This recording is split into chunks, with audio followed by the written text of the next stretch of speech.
Hello my dear students. आज हम पढ़ने वाले हैं फोरियर सीरीज।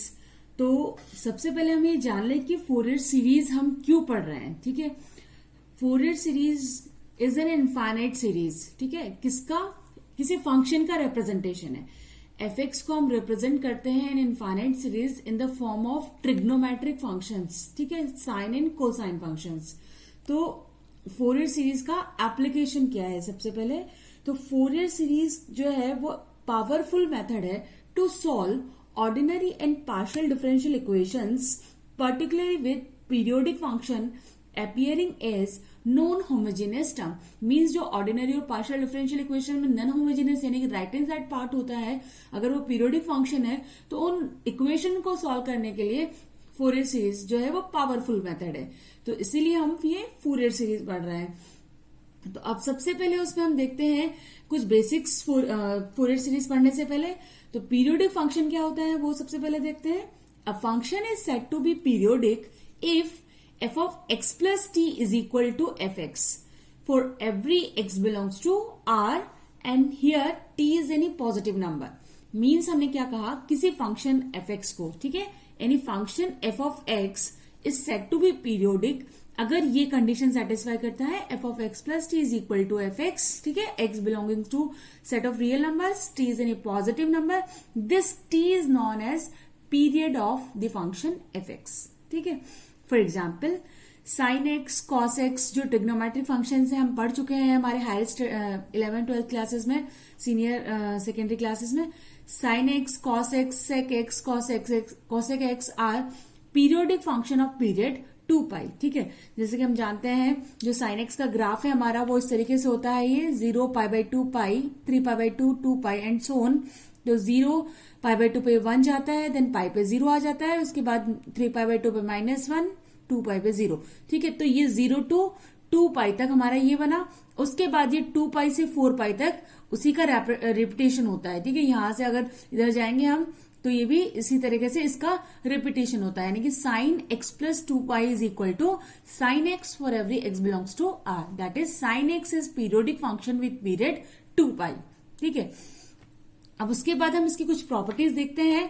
तो उसमें फर्स्ट है, अगर एफ एक्स क्या है, फंक्शन है periodic function with period T, then f of x plus n T is equal to f of x where n is not equal to 0, n in belongs to Z. That means what we have to say here, अगर f x T period का function है then n T is also period of f. ठीक है, अगर T period है तो N T भी उस एफ एक्स फंक्शन का पीरियड होगा। ठीक है, सेकेंड इसका प्रॉपर्टी है h x is equal to a f x plus b g x, यानी कि दो पीरियोडिक फंक्शंस हैं, उनका अगर लीनियर कॉम्बिनेशन है कोई फंक्शन तो एफ एक्स और जी एक्स जिस पीरियड के फंक्शन है पीरियोडिक उसी पीरियड का फंक्शन ही होगा एच एक्स। यानी कि यहाँ पे क्या है, एफ एक्स और जी एक्स है periodic function with period T, तो उनका linear combination H x is also a periodic function with period T. Third property है, एफ ऑफ एक्स अगर पीरियोडिक है with period T, this implies F of A x. ठीक है, यहाँ पे f x T period का periodic है, F of A x जो है that is also periodic with period T by A, where a is not equal to 0 because we have to divide here by a. Now fourth property है इसकी, the period of a sum of a number of periodic functions is the least common multiple of the periods. ठीक है, हमने क्या कहा इस fourth point में, अगर कोई फंक्शन क्या है, सम है a number of periodic functions like that h x is equal to f x plus g x plus l x. हमने ये नहीं कहा कि ये जो फंक्शंस है वो सेम पीरियड के हैं, वो किसी भी पीरियड के फंक्शंस हैं। ठीक है, एच एक्स उनका सम है, तो जो एच एक्स है वो भी पीरियोडिक फंक्शन होगा। किस पीरियड का, पीरियड क्या होगा उसका, least common multiple of the periods of these functions. ठीक है, जो राइट हैंड साइड के फंक्शंस है सारे, इनके पीरियड का लीस्ट कॉमन मल्टीपल जो है वो एच एक्स का पीरियड होगा। ओके, तो इसमें हम आगे मूव करते हैं। तो देखते हैं फोरियर सीरीज क्या होता है, तो उसकी डेफिनेशन। तो Fourier series of a periodic function f x, तो एफ एक्स का हम फोरियर सीरीज फाइंड कर रहे हैं। ठीक है, एफ एक्स को हम फोरियर सीरीज में एक्सपैंड करेंगे। ठीक है, Fourier series of a periodic function fx with period 2 pi is the trigonometric series of the form f x is equal to a naught by two plus sigma n is equal to 1 to infinity a n cos n x plus b n sine n x. ठीक है, n is varies from 1 to infinity. Why we this call trigonometric series?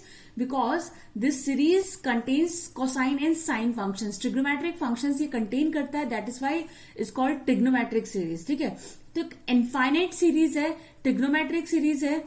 F x को हम इसमें represent कर रहे हैं, f x is equal to this one. ये Fourier series होगा with the Fourier coefficients a naught, an, bn, which is given by a naught is equal to 1 upon pi alpha to alpha plus 2 pi f of x dx. an is equal to 1 upon pi alpha to alpha plus 2 pi f of x cos nx dx for n is equal to 1, 2, 3 and यानी कि यहाँ पे क्या है a1, a2, a3 ये सारे constants हम निकालेंगे. उसके बाद bn क्या है 1 upon pi alpha to alpha plus 2 pi fx sin nx dx for n is equal to 1, 2, 3 and so on. तो यहाँ देख रहे हो आप जो सारे ये ए नॉट, ए एन और बी एन है क्या है डिफाइनाइट इंटीग्रल्स है. सो ये सब क्या है कांस्टेंट वैल्यू निकल के आएगा. So these are the constant Fourier coefficients. तो एफ एक्स जो है, अगर एफ एक्स को कैसा है, f x with period 2 pi का फंक्शन है, उसको हमने इस सीरीज में रिप्रेजेंट किया है. This is an infinite series, हमें दिख रहा है यहाँ पे n is varies from 1 to infinity. Trigonometric series है because this contains cosine and sine functions. तो एफ एक्स को हम इस सीरीज में रिप्रेजेंट कर रहे हैं. अगर ए नॉट, ए एन और बी एन हमारे 2, 3, 4 से रिप्रेजेंट हो रहे हैं, देन दिस इक्वेशन नंबर 1, इसको हमने इक्वेशन नंबर 1 दिया है, this called the Fourier series of f x. ठीक है, this is the Fourier series. I think you get it. F x is equal to this one. हमने इसे equation number 1 दिया है जहां ए नॉट, ए एन और b n 2, 3, 4 से represent है. Then this f x is the Fourier series representation of this function f x. अब इसके बाद हम आगे मूव करते हैं. सबसे पहले कि किसी भी ट्रिग्नोमेट्रिक फंक्शन में ए नॉट, ए एन और बी एन ये कैसे हम कैलकुलेट करेंगे. ठीक है, तो ये जो कैलकुलेट करते हैं इसका ये इस तरीके से क्वेश्चन में पूछा जा सकता है, state and prove Euler's formula. ठीक है, तो ऑयलर्स फॉर्मूला या फोरियर ऑयलर फॉर्मूला, तो इसमें आप क्या कैलकुलेट करेंगे, जो ट्रिग्नोमेट्रिक सीरीज है हमारा, जो हमने इक्वेशन नंबर 1 से रिप्रेजेंट किया था, उसमें ए नॉट, ए एन और बी एन की वैल्यूज हम कैलकुलेट करेंगे. ठीक है, तो हम स्टार्ट करते हैं to determine the coefficient of a naught. ठीक है, तो इसके लिए हम क्या करेंगे, जो हमारा इक्वेशन नंबर 1 है, f x is equal to a naught by 2 plus sigma n is equal to 1 to infinity a n cos n x plus b n sine n x. ठीक है, इसको हम इंटीग्रेट करेंगे. Integrate equation number 1 both sides in the interval alpha to alpha plus 2 pi. ठीक है, with respect to x. ठीक है, तो इक्वेशन नंबर 1 से हमें क्या मिलेगा, इक्वेशन नंबर 1 से हमें इंटीग्रेट करना है. तो अल्फा जो हमारा लेफ्ट हैंड साइड पार्ट है वो क्या हो जाएगा, alpha to alpha plus 2 pi f of x d x which is equal to left hand side part alpha to alpha plus 2 pi a naught by 2 d x plus alpha to alpha plus 2 pi, और जो हमारा ये infinite part था n is equal to 1 to infinity a n cos n x plus b n sine n x d x. ठीक है, now this is equal to. ठीक है, हम अब राइट हैंड साइड पार्ट हमें सॉल्व करना है. सो दिस इक्वल टू, ये पार्ट यहाँ पे ए नॉट बाई 2 क्या है, कांस्टेंट है, ये बाहर निकल जाएगा. यहाँ पे dx है तो क्या है, इंटीग्रेशन x हो जाएगा, और ये लिमिट्स हमने सब्स्टिट्यूट कर दिया अल्फा, अल्फा प्लस 2 पाई. उसके बाद अब ये जो हमने यहाँ पे नेक्स्ट स्टेप में क्या किया है, समेशन और इंटीग्रेशन को इंटरचेंज किया है. ठीक है, क्योंकि हमें पता है कोसाइन और साइन फंक्शंस कैसे होते हैं, कॉन्टिन्यूअस होते हैं. तो यहाँ पे हम जो ए एन और ये बी एन है इस तरीके से हम अलग कर देंगे. न्यू समीशन जो है हमारा बाहर आ जाएगा.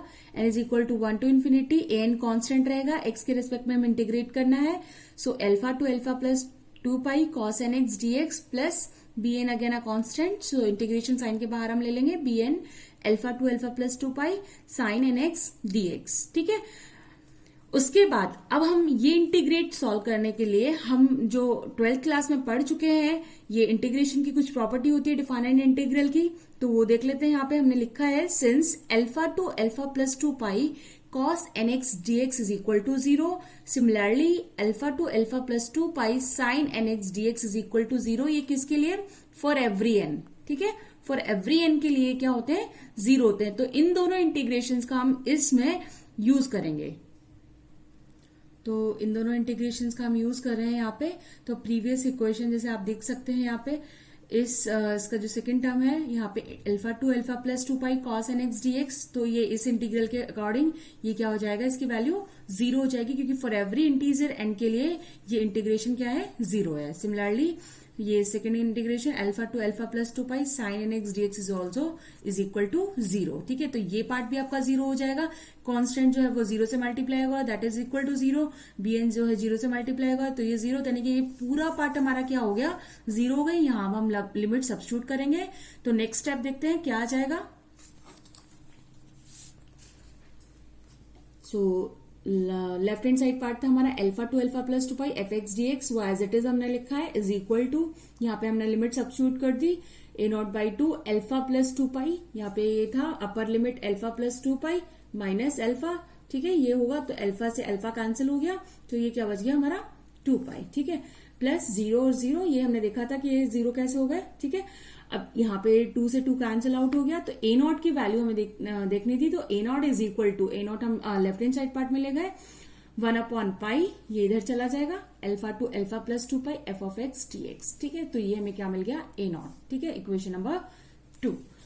नेक्स्ट हम डिटरमाइन करेंगे the coefficient of an for n is equal to 1, 2, 3 and so on. ठीक है, तो इसके लिए हमें क्या करना है, इक्वेशन 1 में अगेन हमें यूज करना है। तो इक्वेशन नंबर 1 हमने वापस से लिखी है यहाँ पे, f x is equal to a naught by 2 plus sigma n is equal to 1 to infinity a n cos n x plus b n sine n x. ठीक है, अब इस इक्वेशन के अंदर हमें throughout both sides cos m x का multiply करना है। एम अगेन क्या है, इंटीजर, यहाँ पे एन और एन क्या है, इंटीजर है, तो हम कॉस एम एक्स का मल्टीप्लाई करेंगे दोनों side, m is also integer, और उसके बाद इंटीग्रेट करेंगे दोनों साइड ही in the interval alpha to alpha plus 2 pi, और किसके रिस्पेक्ट में करेंगे, एक्स के रिस्पेक्ट में। ठीक है, तो वही हमने लिखा है यहाँ पे, multiplying both sides by cos mx and then integrate with respect to x in the interval alpha to alpha plus 2 pi, what we get. So f x यहाँ पे right hand side left hand side में f x है, तो multiply हो जाएगा cos mx से, उसके बाद इंटीग्रेशन साइन हमने लगा दिया, अल्फा से alpha plus 2 pi f x cos mx dx is equal to, तो अब राइट हैंड साइड पार्ट हमारा क्या हो जाएगा, alpha to alpha plus 2 pi a naught by 2 cos mx dx plus multiply अभी हम सिर्फ कर रहे हैं यहाँ पे alpha to alpha plus 2 pi cos mx, और ये आप हमारा इनफाइनाइट जो पार्ट था सीरीज का dx। ठीक है, अब इसके बाद हम इसे सॉल्व करते हैं। तो राइट हैंड साइड पार्ट ही हमें सॉल्व करना है, so it is equal to a naught by 2 हमारा क्या है, कांस्टेंट है, तो हमने उसे बाहर ले लिया इंटीग्रेशन साइन के, alpha to alpha plus 2 pi cos mx dx। ठीक है, नाउ अगेन यूजिंग, यहाँ पे हम क्या करें, interchanging of summation and integration, why, because the functions are continuous. ठीक है, तो sigma n is equal to 1 to infinity a n alpha to alpha plus 2 pi cos n x into cos m x dx। ठीक है, और दूसरा हमारा क्या बनेगा यहाँ पे, n is equal to 1 to infinity b n alpha to alpha plus 2 pi sine n x cos m x dx। ठीक है, तो again here we use some properties of definite integral। ठीक है, so for m is not equal to m, alpha to alpha plus 2 pi cos nx into cos mx dx is equal to 0। ठीक है, यहाँ पे अगर n और m equal नहीं है तो उसके लिए ये integration cos nx into cos mx इस लिमिट के अंदर क्या हो जाएगा, 0। Similarly for sin nx, alpha to alpha plus 2 pi sin nx into sin mx dx is equal to 0। ठीक है, but if m is equal to n तो क्या होगा, ये क्या हो जाएगा, cos स्क्वायर एन एक्स हो जाएगा, cos cos मल्टीप्लाई होगा तो अल्फा से alpha plus 2 pi cos square n x, so this is equal to pi. ठीक है, यानी कि n और m इक्वल है तो इंटीग्रेशन की वैल्यू पाई है, और अगर डिफरेंट है तो 0 है। ठीक है, सिमिलरली फॉर साइन। ठीक है, और एक और हम ये प्रॉपर्टी यूज करेंगे, अगर ये डिफरेंट है, यहाँ पे कॉसाइन और साइन का मल्टीप्लीकेशन है, alpha to alpha plus 2 pi integration cos n x into sine m x dx, तो ये क्या होगा, 0 होगा। This for every m and n, अगर यहाँ पे m और n इक्वल भी होते हैं तो भी ये इंटीग्रेशन हमारा 0 है। तो इन इंटीग्रेशन के कुछ डिफाइनेट इंटीग्रल की प्रॉपर्टीज का हम यूज करेंगे। ठीक है, तो हम बैक आते हैं यहाँ पे हमारे इंटीग्रेशन के अंदर। देखो, सबसे पहले जो पहला टर्म है, ये तो हमने प्रीवियस जो हिंट देखी थी, डिफाइनेट इंटीग्रल की जो प्रॉपर्टी देखी थी, उससे क्या हो जाएगा, ये हमारा 0 हो जाएगा। ठीक है, integration cos mx dx is equal to 0।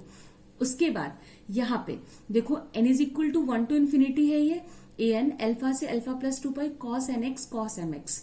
तो समीशन जो है वो कहा किसके लिए वेरी कर रहा है, एन के लिए, n is equal to 1 to infinity. तो एन किसी स्थान पे क्या होगा, एम भी होगा। जब एन और एम क्या होगा, डिफरेंट होगा, तब तो इसकी वैल्यू क्या हो जाएगी, 0 हो जाएगी। लेकिन एन अगर एम हो जाएगा तो उसके लिए वैल्यू हमने देखी थी पाई, ठीक है। तो ये जो इनफाइनाइट टर्म है वो सिर्फ एक ही के लिए बचेगा, when n is equal to m, ठीक है। तो उसको हम स्टेप में देखते हैं यहाँ पे। तो पहला टर्म तो हमारा 0 हो गया, प्लस जब हम एक्सपेंड करेंगे उसको समीशन को तो सिर्फ एम के लिए ही बचेगा, बाकी के सारे 0 हो जाएंगे। तो ए एम अल्फा से alpha plus 2 pi cos square m x d x plus 0। ये 0 कैसे हो गया, ये लास्ट हमारा जो इंटीग्रेशन की प्रॉपर्टी थी, अल्फा से alpha plus 2 pi sine n x cos m x, तो ये इंटीग्रेशन भी हमारा 0 है। डिफाइनेट इंटीग्रल की प्रॉपर्टीज हमने यूज किए यहाँ पे, तो दिस इज इक्वल टू 0। तो हमारा ये लेफ्ट हैंड साइड पार्ट था, अल्फा से alpha plus 2 pi f x cos m x d x is equal to a m into pi for m is equal to 1 to infinity. तो यहाँ पे M को हमने एन कर दिया है क्योंकि m is a variable here. So a n is equal to 1 upon pi alpha से alpha plus 2 pi f of x cos m x d x, n is equal to 1 2 3 and so on, ठीक है। This is our equation number 3, ठीक है। तो हमने ए not calculate कर लिया है, सिमिलरली हमने ए एन कैलकुलेट कर दिया है, ठीक है। तो एक बार वापस से हम ये प्रोसेस देख लेते हैं फॉर कैलकुलेटिंग ए एन, ठीक है। ये हमारा इक्वेशन नंबर 1 था, इसको हमने थ्रू आउट क्या किया, दोनों साइड से कॉस एम एक्स का मल्टीप्लाई किया, ठीक है। कॉस एम एक्स का मल्टीप्लाई किया दिस कोस एम एक्स, और उसके बाद हमने बोथ साइड्स इंटीग्रेशन किया with limits alpha to alpha plus 2 pi, ठीक है। तो वो फर्स्ट स्टेप हमने इस तरीके से लिख दिया, ठीक है। फिर सेकेंड स्टेप पे हमने जो कॉन्स्टेंट टर्म थी उसको बाहर निकाल लिया, अल्फा से alpha plus 2 pi cos m x d x plus summation n is equal to 1 to infinity a n alpha से अल्फा प्लस 2 पाई। ये हमने कैसे किया, वही हमारा जो कॉन्टिन्यूटी का हमने यूज कर लिया कि फंक्शन हमारा क्या है, कोसाइन और साइन फंक्शंस कॉन्टिन्यूअस है, ठीक है। तो समीशन को हमने बाहर ले लिया और इंटीग्रेशन साइन हमने अंदर कर दिया था, ठीक है। उसके बाद हमने ये फॉर्मूला लिखे थे कुछ हिंट के लिए, cos m x cos n x d x क्या होगा, 0 होगा अगर m is not equal to n है। अगर m is equal to n है तो उस केस में ये पाई हो जाएगा, ठीक है। Similarly for sine n x into sine m x this integration also equal to 0, और अगर n is equal to m है तो उस केस में ये पाई हो जाएगा, ठीक है। और अगर डिफरेंट है, कोसाइन और साइन फंक्शंस का मल्टीप्लीकेशन है और इंटीग्रेशन है अल्फा से अल्फा प्लस 2 पाई में, तो ये इंटीग्रेशन में हमारा 0 होगा, ठीक है। तो हम आते हैं इस प्रीवियस इक्वेशन में। ये हमारा इंटीग्रेशन जो हमने पहले दिया था हिंट, अल्फा से alpha plus 2 pi cos m x d x क्या होता है, 0, तो उस केस से हमारा ये 0 हो जाएगा, ठीक है। थर्ड इंटीग्रेशन पे आते हैं हम, cos n x into sine m x, तो ये भी फॉर एवरी एम और एन था, तो ये भी क्या है 0, तो थर्ड इंटीग्रेशन में हमारा 0 हो जाएगा। तो हमें कहां से मिलनी है टर्म, यहां से मिलनी है, ठीक है। तो इसमें भी अब देखते हैं, ये इनफाइनाइट नंबर ऑफ टर्म्स है, यहाँ पे n is equal to 1 to infinity, ये ओपन होगा a1 अल्फा से alpha plus 2 pi cos x cos m x d x plus a2 alpha से alpha plus 2 pi cos 2x into cos m x d x. तो ऐसे कर करके यहाँ पे n is equal to m का भी टर्म आएगा plus and so on a m alpha से alpha plus 2 pi cos m x into cos m x d x, ठीक है। तो अब जब यहाँ पे cos n x into cos m x यानी कि डिफरेंट है यहाँ पे एन और एम, तो उस केस में तो 0 हो जाएगा। तो सिर्फ किस केस में रहेगा ये, जब एन और एम सेम यानी कि cos m x into cos m x, ठीक है, उस केस में हमारा रहेगा।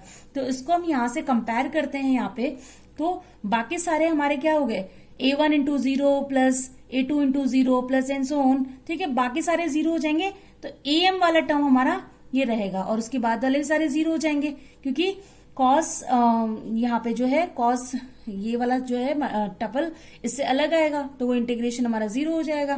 तो यहाँ पे सिर्फ ये इंटीग्रेशन हमारा अवेलेबल रहेगा, ठीक है। और इस इंटीग्रेशन की वैल्यू हमने देखी थी, यहाँ से पाई होती है, तो यहाँ an क्या मिल गया हमें, 1 अपॉन पाई अल्फा से alpha plus 2 pi f x cos mx dx and is equal to 1 2 3 and so on. This is equation number 3. Now we determine bn for n is equal to 1 2 3 and so on. ठीक है, तो equation number 1 again हम लिखिए यहाँ पे fx is equal to this one, our equation number 1. Now we multiply the equation number 1 both sides by sin mx, ठीक है, and then integrate with respect to x in the interval alpha to alpha plus 2 pi, ठीक है। तो similarly you can do that. Alpha to alpha plus 2 pi f x sine m x d x, ये हमारा left hand side part हो जाएगा। Right hand side part हमने इस तरीके से लिखा है, अल्फा से alpha plus 2 pi a naught by 2 sine m x d x, यहाँ पे dx रह गया है वो हम लिख देते हैं, प्लस अल्फा से alpha plus 2 pi sign mx, और ये हमारा इनफाइनाइट वाला पार्ट dx। ठीक है, तो again you use here properties of definite integral and then solve it, so you will get it is equal to bm into pi। ठीक है, तो यहाँ पे लेफ्ट हैंड साइड क्या चल रहा था, अल्फा से alpha plus 2 pi f x into sine m x d x is equal to b m into pi. ठीक है, तो यहाँ पे एम और एन का interchange, m is nothing but a variable, so bn is equal to 1 upon pi alpha से alpha plus 2 pi f x sine n x d x for n is equal to 1 2 3 and so on. ठीक है, तो हमने देखे यहाँ पे जो हमारा जो इक्वेशन नंबर 1 था, this is a trigonometric series.